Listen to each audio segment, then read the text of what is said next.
আল্লাহ তাআলা কোরআনে কারিমের মধ্যে বলেন, কুল, হে রাসূল আপনি বলুন, ইন কুনতুম তুহিব্বুনাল্লাহ, তোমরা যদি তোমাদের প্রভুর ভালোবাসা চাও, ফাত্তাবিউনি, তাহলে আমি নবীর ইতাআত করো। এই কথাটা কি নবী বলেছেন? শুধু কি নবী বলেছেন? না না না, এই কথা নবী বলেন নাই। নবীরকে আল্লাহ তাআলা বলিয়েছেন। এই কোরআন নবীর উপর নাজিল হয়েছে, আর এই কোরআনের প্রত্যেকটা ভাষাই আল্লাহ তাআলার, বলিয়েছেন নবীর মাধ্যমে। কুল শব্দের অর্থ হচ্ছে বলা। আল্লাহ তাআলা কোরআনে কারিমের মধ্যে বলেন, কুল, হে রাসূল আপনি বলেন, আপনি বলুন, ইন কুনতুম তুহিব্বুনাল্লাহ, তোমরা যদি আল্লাহ তাআলার ভালোবাসা চাও, আল্লাহ তাআলার অনুগত্য চাও, তাহলে কি করবে? ফাত্তাবিউনি, আমাকে অনুসরণ করো, আমাকে ইতাআত করো, আমাকে ভালোবাসো। আর যদি আমি নবীকে ভালোবাসো তাহলে কি হবে জানেননি?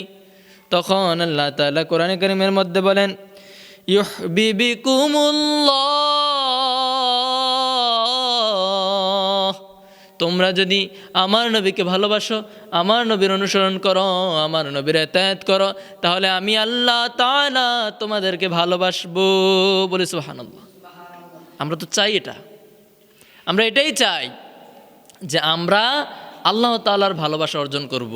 আর আল্লাহ তাআলা এমন কন্ডিশন, কানেকশন লাগিয়ে দিয়েছেন, তোমরা আমাকে ভালোবাসবা তাহলে আমার নবীকে ভালোবাসো, আমার নবীর অনুসরণ করো, ইতাআত করো, তাহলে আমি আল্লাহ, তোমরা আমাকে ভালোবাসো, আমার নবীকে ভালোবাসো, আর আমি তোমাদেরকে ভালোবাসবো। সুবহানাল্লাহ।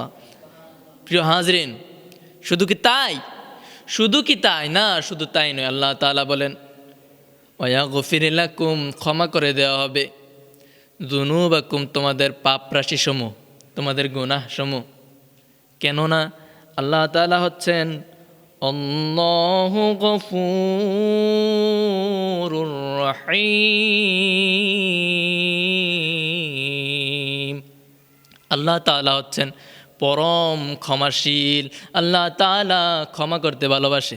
আল্লাহ তাআলা বলে, বান্দা তুমি পৃথিবীর মধ্যে এমন এমন গুনাহ করেছো, যে গুনাহ যদি সমাজের মানুষ জানতো, তোমাকে সমাজ থেকে দূর দূর করে বের করে দিত, সমাজের মধ্যে রাখতো না।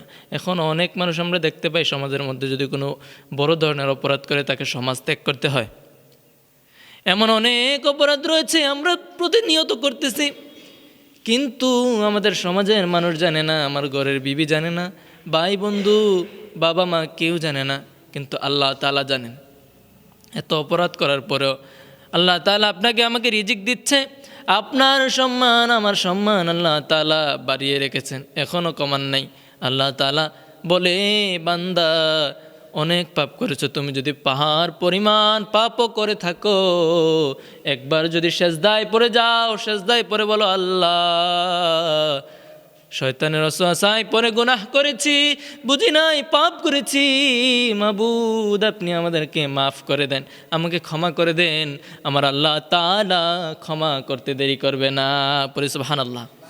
তাই প্রিয় হাজরিন, ভাইয়েরা আমার, নবী করিম সাল্লাল্লাহু আলাইহি ওয়াসাল্লাম, ওনাকে অনুসরণ করতে হবে, অনুকরণ করতে হবে। আর নবী করিম সাল্লাল্লাহু আলাইহি ওয়াসাল্লামকে অনুকরণ করলে, ইতাআত করলে আল্লাহ তাআলা আপনার আমার পেছনের গুনাহগুলো মাফ করে দিবেন, এবং কি আল্লাহ তাআলা আপনাকে আমাকে ভালোবাসবেন। তাই আমরা চাই আল্লাহ তাআলা যেন আমাদেরকে ভালোবাসুক, আল্লাহ তাআলা যেন আমাদেরকে আল্লাহর ভালোবাসা, নৈকট্য লাভ করার, হাসিল করার তৌফিক দান করেন। সকলে পরে